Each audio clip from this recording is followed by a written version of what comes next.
سادہ کھانا بنا تھا، آپ نے اس کے اوپر گزارا تھا، ایک مشکیزہ اور پانی پینے کے لیے صرف ایک پیالہ تھا۔ یہ گھر اگرچہ دنیاوی مال و دولت سے خالی تھا، لیکن روحانی اور علمی مال و دولت سے، مال و ملال سے یہ گھر بھرا رہتا تھا۔ اور اللہ کے رسول صلی اللہ علیہ وسلم ہمیشہ یہ دعا بھی کرتے تھے کہ اے اللہ مجھے مسکین زندہ رکھ اور حالت مسکینی ہی میں اپنے پاس بلا لینا، اور مسکینوں کے ساتھ ہی قیامت میں میرا حشر فرمانا۔ یہ امام کائنات حضرت محمد رسول اللہ صلی اللہ علیہ وسلم کا حجر مبارک اور عائشہ رضی اللہ تعالیٰ عنہ کا گھر تھا، جہاں بیاہ کر کے آپ آئی تھیں۔ آج اس میں ہمارے لیے بڑی نصیحت ہے، ہماری ماؤں بہنوں بیٹیوں کے لیے بھی ہیں کہ آج ہم نہ جانے کیا کیا خواب سجا کر اپنے شوہر اپنے گھر جاتے ہیں، یا اپنے شادی جہاں کرتے ہیں وہاں کے لیے نہ جانے کیا کیا مطالبات اور کیا کیا دیکھتے ہیں۔ ہم یہ نہیں دیکھتے کہ لڑکا کیسا ہے، لڑکے کا اخلاق کیا ہے اور لڑکے کے عقیدے اور ایمان کیا، ہم یہ نہیں دیکھتے، بلکہ اس کا گھر، اس کی حویلی، اس کی بلڈنگ، اس کی نوکری، اس کی چاکری اور نہ جانے کیا کیا دیکھتے ہیں۔ اگر کوئی غریب آدمی ہے، نمازی ہے، صحیح العقیدہ ہے، صحیح مسلمان ہے، نمازی ہے، پرہیزگار ہے اور بیچارہ غریب ہے، اسے کوئی اپنی بیٹیاں دینے کے لیے تیار نہیں ہوتا، لیکن بد اخلاق ہے، شرابی ہے، کبابی، یہ کوئی نہیں دیکھتا، حویلی دیکھتے ہیں، اس کی ڈگری دیکھتے ہیں، اس کا۔ ایسے لوگوں کی زندگیاں ہمیشہ کے لیے اجیرن بن جاتی ہیں۔ اس میں بہت بڑی نصیحت ہم سب کے لیے ہے۔ سید المرسلین حضرت نبی کائنات کے گھر کے انتظامات سیدنا بلال رضی اللہ تعالی عنہ ہی سنبھالتے تھے، کبھی کبھی قرض لینے تک کی نوبت آ جاتی تھی۔ حضرت عائشہ صدیقہ بہت بڑی سخیہ تھی، ہمیشہ صبح و شام جو بھی ملتا تھا اللہ کی راہ میں جو ہے سخاوت کر دیا کرتی تھی۔ چنانچہ ایک دفعہ، اور ان کی بہن جو حضرت اسما تھیں، یہ دونوں بہت بڑی سخیہ تھیں کہ ایک دفعہ حضرت عروہ رضی اللہ تعالی عنہ کہتے ہیں کہ ایک دفعہ ایک مجلس میں خود حضرت عائشہ رضی اللہ تعالی عنہ نے 70,000 درہم اللہ کی راہ میں خرچ کر دیے، اور جب اٹھی تو چادر جھاڑ کر کے اٹھی اور کہا اللہ کی راہ میں سب خرچ ہے، میرے پاس کچھ بھی نہیں باقی بچا ہے۔ اللہ اکبر۔ اپنا وہ کپڑا سب کے سامنے لے کر کے واپس ہوئی۔ اور ایک دفعہ امیر معاویہ نے رضی اللہ تعالیٰ عنہ نے ملک شام سے 1,00,000 دراہم کا تحفہ حضرت ام المؤمنین عائشہ صدیقہ کے لیے بھیجا۔ چنانچہ اس دن حضرت ام المؤمنین عائشہ صدیقہ روزے سے تھی، 1,00,000 درہم بیٹھے بیٹھے سب غریبوں مسکینوں میں مدینے کے اندر انہوں نے تقسیم کر دیا۔ خادمہ نے کہا آج افطاری کرنا تھی، گھر میں کچھ نہ کچھ تو بچا کے رکھنا تھا، افطاری کرنا تھی، کچھ تو بچا لیتی ہیں آپ نے سب کچھ دے دیا۔ تو حضرت عائشہ صدیقہ نے فرمایا کہ تم نے مجھے پہلے یاد کرا دیا ہوتا تو کچھ میں چھوڑ کے رکھتی، میں نے تو سب تقسیم کر دیا۔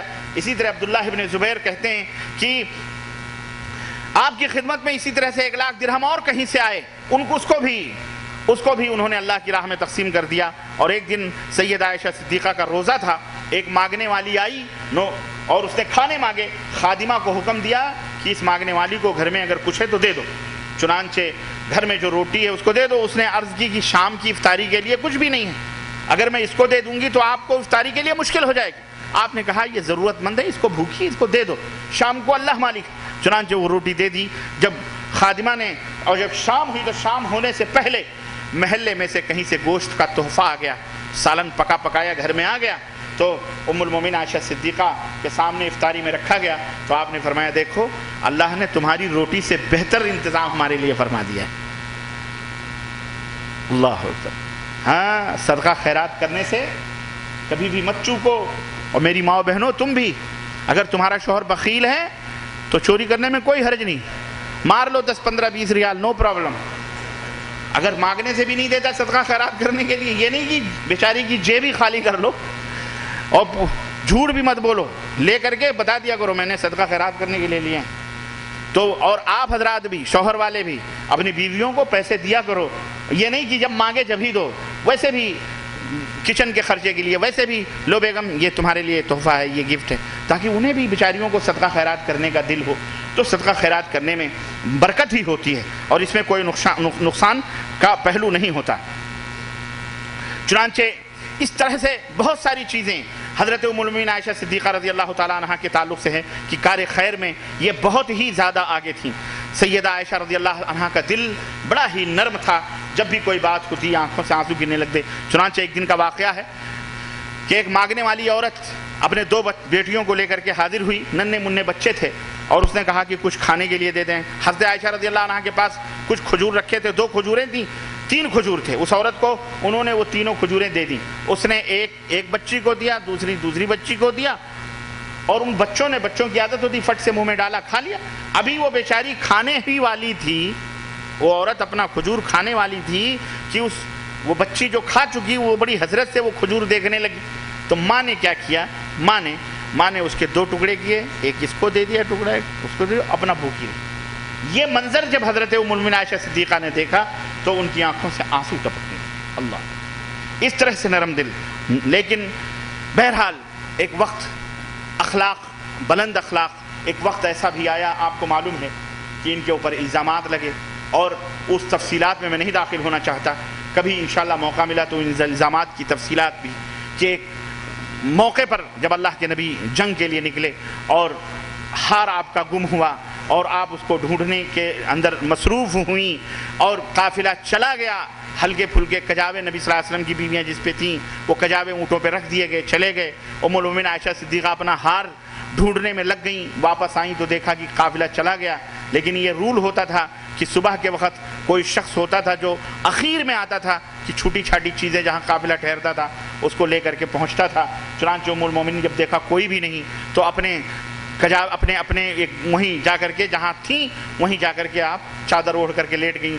صبح کا وقت ہوا, ایک صحابی رسول وہ آئے اور انہوں نے انا للہ و انا الیہ راجعون پڑھا. دیکھا انہوں نے اپنا اونٹ بٹھایا, حضرت عائشہ کو اس کے اوپر سوار کرایا اور لے کر کے قافلے کی طرف بڑھے. نہ اللہ کے نبی کو پتا, نہ کسی اور صحابہ کو پتا. وہ یہ سمجھ رہے ہیں کہ کجاوے کے اندر محمل میں نبی صلی اللہ علیہ وسلم کی زوجہ محترمہ ام المؤمنین عائشہ بیٹھی ہوئی ہیں. کسی کو بھی پتہ نہیں چلا, نبی کو بھی پتہ نہیں چلا. اور دوپہر کو ایک جگہ ان لوگوں نے پڑاؤ ڈالا, یہ صحابی رسول ان کو لے کر کے وہاں پہنچے. اور جیسے ہی وہاں پہنچے, اس سال جنگ کے اندر جو یہ مریسی کے نام سے مشہور تھی یہ جنگ, ایک چشمہ تھا, وہیں لڑائی ہونی تھی لیکن لڑائی وغیرہ نہیں ہوئی اور اللہ نے ویسے بھی فتح دے دی. لیکن اس لشکر میں منافق بہت زیادہ تھے, منافقوں کی تعداد بہت زیادہ تھی. منافق یعنی زبان سے لا الہ الا اللہ محمد رسول اللہ پڑھتے تھے, پہلی صفوں میں ہوتے تھے, بڑی بڑی داڑھیاں, بڑے سب مسلمانوں سے کسی طرح کم نہیں رہتے تھے. اس سال بہت زیادہ تھے. چنانچہ جب صبح دوپہر کو یہ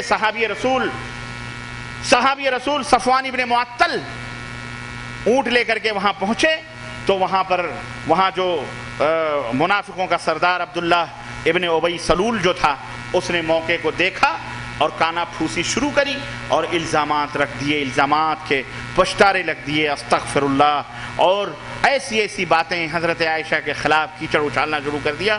منافقین ایک صف میں آ گئے اور نبی کی طیبہ طاہرہ بیوی کے اوپر بدکاری کا الزام لگایا گیا, حضرت عائشہ صدیقہ پر. چنانچہ خود بتاتی ہیں کہ وہ الزام آیا, پھر ان کو خود کچھ پتہ نہیں. ایک رات میں مستح نے, اس میں کچھ صحابہ بھی آ گئے, حضرت زید, حضرت حمنہ بنت جہش, حضرت مستح ابن اساسہ, حضرت حسان ابن ثابت جیسی ہستیاں شاعر رسول فتنے میں آ گئے. فتنہ بڑا خطرناک ہوتا ہے, بڑے اچھے لوگ آتا ہے, پھنس گئے وہ, اور مومنین پریشان, حیران, نبی بھی پریشان, صحابہ بھی پریشان, اللہ کے نبی. بہرحال نتیجتاً آپ کو میں بتاؤں یہ فتنہ ہے. بہرحال اللہ تعالیٰ چاہتا تو اسی وقت برات کی آیتیں نازل فرما سکتا تھا. نبی موجود تھے, وحی کے سلسلے جاری تھے. 50 دن لگ گئے. کتنے بولو؟ 50 دن. 50 دن کے بعد آسمان سے حضرت ام المؤمنین عائشہ صدیقہ کی برات کی آیتیں نازل ہوئی, پاک کی اور صفائی کی. اللہ چاہتا تو اسی دن نازل فرما سکتا تھا. نبی پریشان تھے سب کچھ, لیکن نہیں. اس ابتلا اور آزمائش میں جو تاخیریں ہوتی ہیں یہ تو ہم نے حدیث میں پڑھی, لیکن میں بھی آپ کو تجرباتی طور پہ بتاؤں, بہت بڑی باتیں معلوم ہوتی ہیں, بڑے عجیب و غریب چہرے کھل کر کے سامنے آتے ہیں. اپنا کون ہے, پرایا کون ہے, سب کا پتہ چل جاتا ہے. کون کتنی محبتیں ہیں, کس کے پاس کتنی کیا ہیں, سب آدمی کے سامنے کھل کر کے آ جاتے ہیں. فٹافٹ کوئی کام ہوتا ہے تو سمجھ میں نہیں آتا. سمجھ میں بات آ رہی کہ نہیں آ رہی؟ یہ تاخیروں میں بھی بڑے لوگ فتنوں میں آ گئے.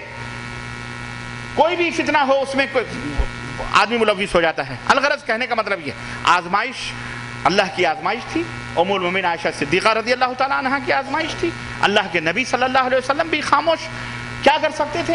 جب پورا مدینہ کوہرام مچا ہوا ہے الزامات کا، تہمتوں کا، استغفر اللہ، کوئی کسی کی بیوی کے خلاف کوئی زبان کھولے تو اس کو کتنی تکلیف ہوتی۔ نبی کائنات اپنی زبان سے کچھ نہیں کہہ سکتے تھے، بس مشورہ کرتے، پوچھتے، نوکرانی سے پوچھتے، کسی سے پوچھتے کیا ہے، کہ خود حضرت ام المومنین کہتی ہیں کہ میرے پاس آئے اور انہوں نے کہا کہ عائشہ اگر تم سے غلطی ہوئی ہے تو اللہ سے توبہ کرو، اللہ تم کو معاف کرنے والا ہے۔ اللہ اکبر۔ حضرت عائشہ کہتی ہیں میرے اوپر سن کر کے مصیبت تو تھی ہی، جب میرے نبی نے یہ بات کہی تو میرے اوپر دگنی مصیبت آ گئی کہ میرا شوہر بھی میرے بارے میں شک کرتا ہے۔ استغفر اللہ۔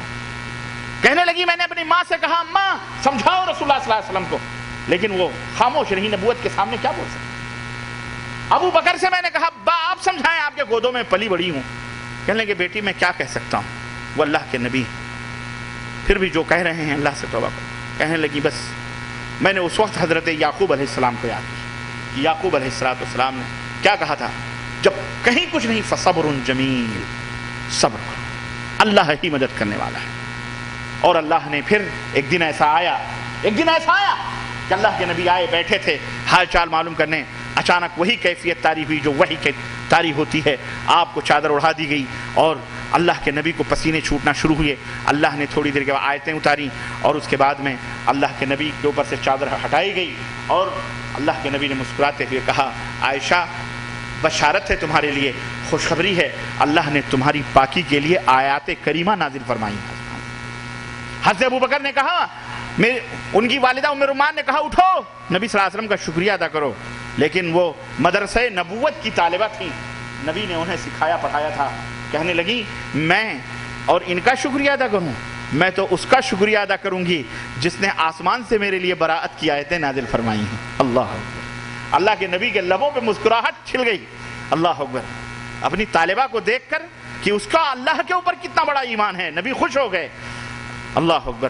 اور اس طرح سے اللہ کے رسول صلی اللہ علیہ وسلم کے اوپر سے یہ مصیبت اور یہ پریشانی 50 دن تک اذیت اور پریشانیوں میں گزرے۔ اللہ نے اس طرح سے، اور یہی نہیں، بہت بڑے بڑے کارنامے۔ ہار کے تعلق سے ایک اور واقعہ ام المومنین عائشہ صدیقہ کا آتا ہے کہ جو آج اللہ نے ہمارے اوپر رحمت نازل فرمائی ہے، تیمم ہم کر لیتے ہیں۔ یہ بھی ایک غزوے کے اندر گئے اور وہی قضاء حاجت کے لیے ام المومنین گئیں اور وہاں ہار کا بندھن جو تھا وہ ڈھیلا تھا، کہیں غائب ہو گیا۔ سب پریشان ڈھونڈ رہے ہیں، صبح ہونے کو آ رہی ہے، اللہ کے نبی بھی پریشان ہیں۔ کچھ لوگوں نے بڑبڑانا بھی شروع کر دیا کہ عائشہ تمہاری وجہ سے یہ کون سی مصیبت آ گئی، تمہارا حال کہاں گم ہو گیا، پانی بھی نہیں ہے، نماز کا وقت بھی جا رہا ہے، سب کچھ ہو رہا ہے۔ سب پریشان تھے۔ اتنے میں اللہ اکبر، اللہ کے رسول صلی اللہ علیہ وسلم کے اوپر وحی کا نزول شروع ہوا اور اس کے بعد وہ ختم ہوا تو اللہ تبارک تعالیٰ نے قرآن میں آیتیں نازل فرمائیں کہ اگر تم مریض ہو اور تم میں سے کوئی شخص پیشاب یا پیخانے سے یا ہم بستری سے یا اس طرح آیا ہو اور پانی نہ پاؤ تو تم کیا کر لیا کرو، فَإِن لَّمْ تَجِدُوا مَاءً فَتَيَمَّمُوا صَعِيدًا طَيِّبًا، ہاں اگر پانی نہ ملے تو پاک مٹی سے تیمم کر لیا کرو۔ اللہ اکبر۔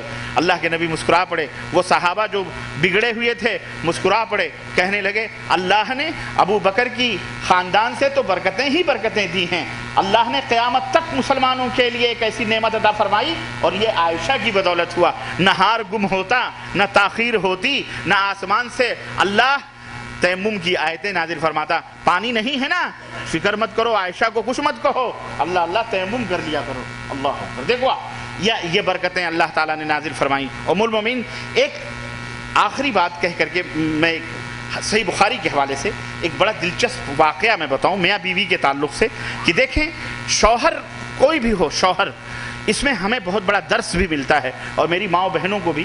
دیکھیں بیوی، اس میں کوئی شک نہیں کہ ایک مرد ہوتا ہے اس کا مزاج، اس کا دماغ ہوتا ہے، اور ایک عورت ہوتی ہے اس کا مزاج اور دماغ ہوتا ہے۔ یہ اور بات ہے کہ آج کل کچھ معاملات الٹ پلٹ جا رہے ہیں، کیا ہماری مائیں بہنیں بیٹیاں الحمدللہ کافی ہوشیار اور تیز ہیں اور ہم بودے ہوتے جا رہے ہیں، بدعقل ہوتے جا رہے ہیں۔ نہ جانے وجہ کیا ہے، سبب کیا ہے نا، جو ہے نمبرات ہوں، پڑھائی کا میدان ہو، ہماری مائیں بہنیں بیٹیاں آگے جاتی ہیں اور دیگر امور میں بھی بیٹیاں اور بہنیں آگے ہوتی جا رہی ہیں۔ بہرحال اللہ سے دعا کرو، بہت سارے معاملات میں عورتیں بازی مار کے لے کے جا رہی ہیں، مرد چوڑیاں پہن کے بیٹھا رہتا ہے۔ ہاں اور یقیناً عورت کا کردار بڑے نازک موڑ پہ آتا ہے، اور یقیناً اللہ نے عورت کو جو مقام اللہ اسلام نے دیا ہے واقعی کسی، اور اس کا تذکرہ بھی صراحت کے ساتھ آپ دیکھیں، چاہے حج کے پورے ارکان ہوں اور طواف اور سعی کا وہ منظر ہو حضرت ابراہیم کا اور حضرت ہاجرہ کا، کہ وہاں